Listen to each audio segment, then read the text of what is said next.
हाँ तो स्टूडेंट हम लोग क्लास 10th का chapter 1 chemical reaction and equations को कवर कर रहे थे। तो 3 लेक्चर हम लोगों ने कर लिया कवर। अब ये 4th लेक्चर है। इस वीडियो में मैं एक एक्टिविटी कवर करने जा रहा हूं जो कि एनसीईआरटी का एक्टिविटी 1.7 होने वाला है। एक्टिविटी 1.7 होने वाला है। कौन सा क्या होने वाला है? तो इलेक्ट्रोलिसिस ऑफ वाटर या इलेक्ट्रोलाइसिस ऑफ वाटर। तो सबसे पहले समझते हैं इलेक्ट्रोलाइसिस का मतलब क्या होता है। देखो, इलेक्ट्रोलाइसिस दो टर्म से मिलकर बना है, एक होता है इलेक्ट्रो और एक होता है लाइसिस। इलेक्ट्रो का मतलब होता है इलेक्ट्रिसिटी, ठीक है, इलेक्ट्रिसिटी, और लाइसिस का मतलब होता है टू ब्रेक डाउन, मतलब तोड़ना, है ना, तोड़ना या टूटना, टू ब्रेक डाउन। चलो अब समझते हैं। तो सबसे पहले जानते हैं इलेक्ट्रोलाइसिस ऑफ वाटर हम लोग पढ़ रहे हैं। तो इलेक्ट्रोलाइसिस जो है ना वो डिकम्पोजिशन रिएक्शन है, डिकम्पोजिशन रिएक्शन है। अब डिकम्पोजिशन रिएक्शन क्या होता है अगर आपको ये जानना है तो आप लेक्चर नंबर 1 देख कर आओ।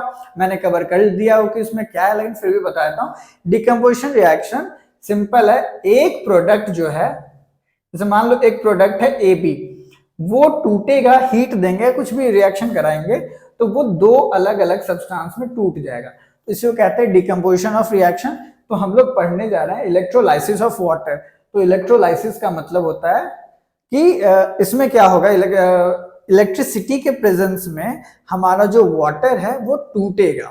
मतलब समझो पहले, तो यहाँ पे समझो इलेक्ट्रोलाइसिस क्या होता है, कौन सा रिएक्शन होता है। आपको पता चल गया कि डिकम्पोजिशन रिएक्शन है, मतलब एक प्रोडक्ट दो अलग अलग सब्सटेंस में टूटेगा।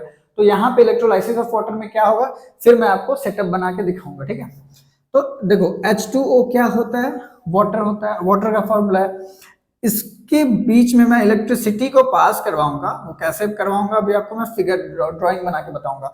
H2O को इलेक्ट्रिसिटी पास कराऊंगा तो H2O जो है वाटर H2 गैस और O2 गैस में टूट जाएगा, ठीक है।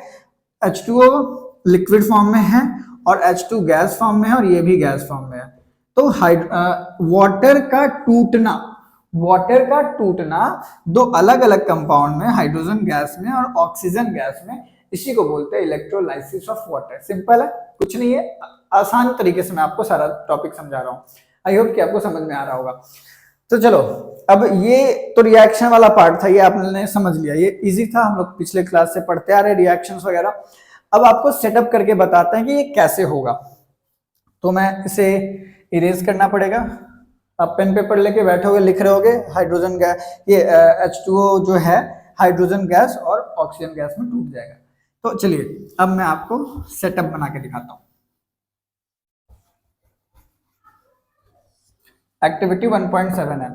तो इसमें आपको क्या क्या चाहिए, देखो, सबसे पहले आपको इसमें एक मग चाहिए, ठीक है। फिर इसमें आपको इलेक्ट्रोड चाहिए। कौन से भाई इलेक्ट्रोड?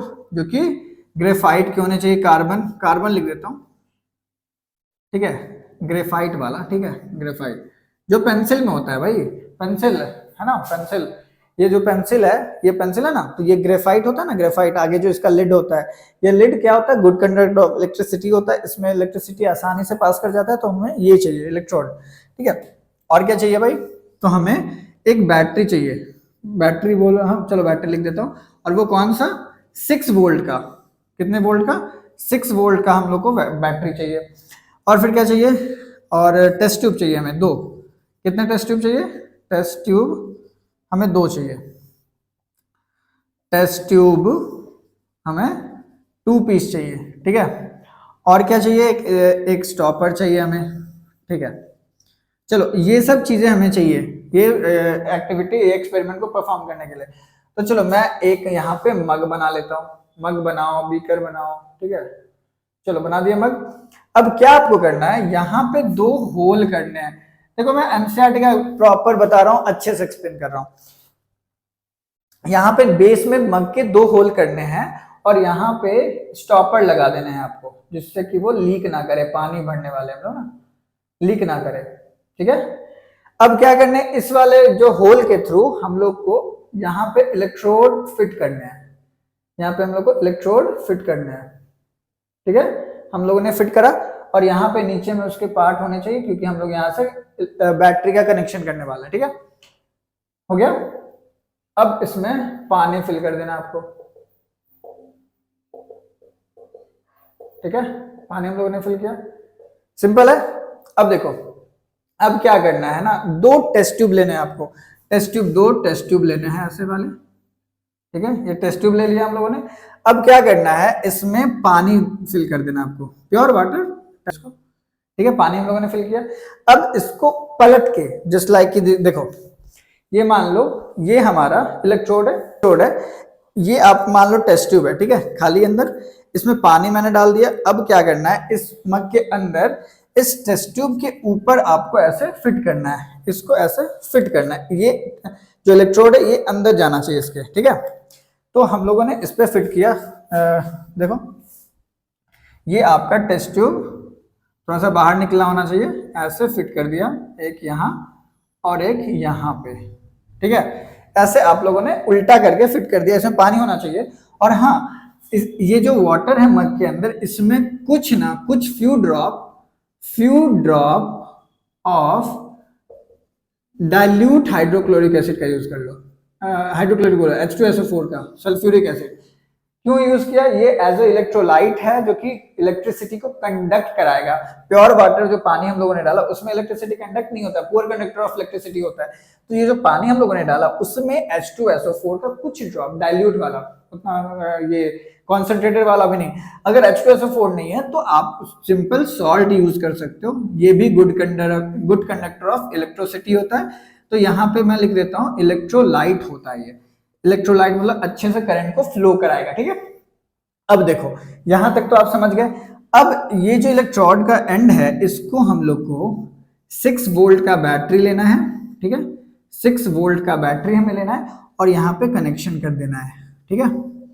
अब यहाँ पे मैं एक स्विच ले लेता हूँ, ठीक है, ऑन कर देता हूँ स्विच को, ऑन कर दिया स्विच को। अब क्या करना है, इसको थोड़ी देर के लिए एज इट इज छोड़ देना है, एज इट इज छोड़ देना थोड़ी देर के लिए इस सिस्टम को पूरा।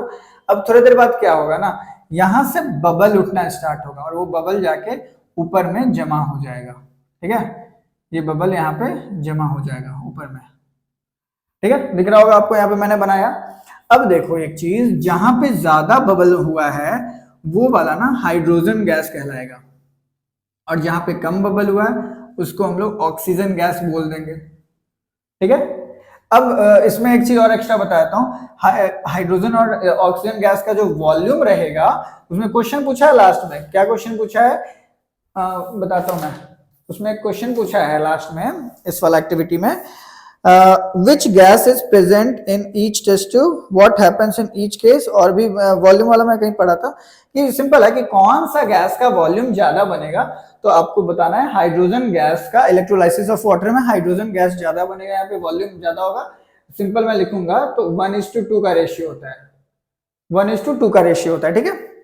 अब देखो जैसे आप यहाँ पे डालोगे, कनेक्शन ऑन करोगे तो यहाँ पे गैस जमा हो गया। अब आपको चेक करना है कि वो गैस हाइड्रोजन कैसे है और ऑक्सीजन कैसे है।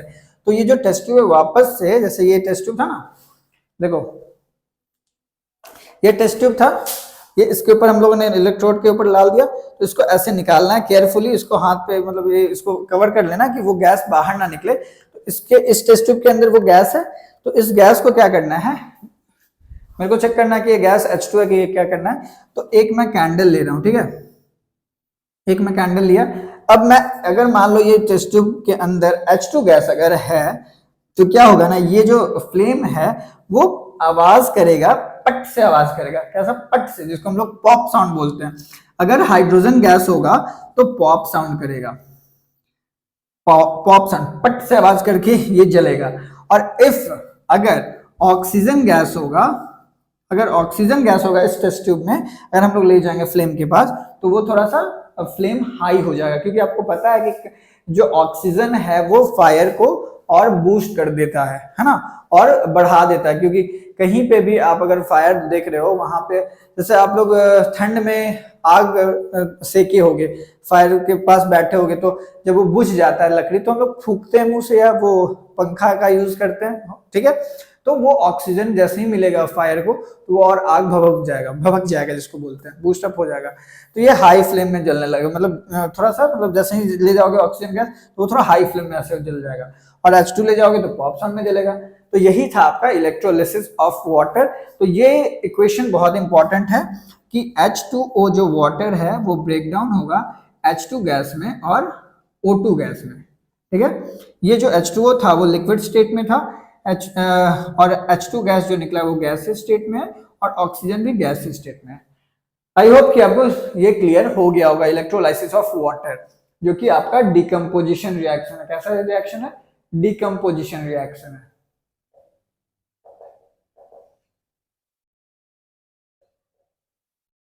तो इसमें क्वेश्चन बनता है, ये क्वेश्चन से एक बन जाएगा क्वेश्चन आपका, और इसमें क्वेश्चन बनता है कि ये कैसा रिएक्शन है, तो डिकम्पोजिशन रिएक्शन है। और इसमें इलेक्ट्रोलिसिस ऑफ वाटर में हम लोग एज ए इलेक्ट्रोलाइट क्या ले सकते हैं, तो आप यहाँ पे लिख सकते हो डाइल्यूट ये डाइल्यूट H2SO4 सल्फ्यूरिक एसिड, या फिर सॉल्ट भी लिख सकते हो इलेक्ट्रोलाइट के लिए। इलेक्ट्रोलाइट क्या होता है? जो कि इलेक्ट्रिसिटी को अच्छे से कंडक्ट करवाना है मदद करता है। और यहाँ पे बैटरी 6 वोल्ट का लेना है। आई होप कि आपको चीजें क्लियर हो गई, बहुत इजी तरीके से समझाया हूँ, और अगर समझ में आ रहा हो तो कमेंट सेक्शन में कमेंट करो। और इसी तरह से सारा एक्टिविटी मैं कवर करूं NCERT का, तो आप मुझे ये भी कमेंट सेक्शन में बता सकते हो। चलो फिर मिलता है नेक्स्ट वीडियो में, और दूसरे टॉपिक के साथ इसी चैप्टर का इंपॉर्टेंट तरीके से हर एक चीज कवर कराऊंगा, क्वेश्चंस भी कराऊंगा। मिलते हैं नेक्स्ट वीडियो में, तो के लिए अच्छे पढ़ाई करते रहो और मस्ती से पढ़ाई करो, ठीक है। मिलते हैं नेक्स्ट वीडियो में।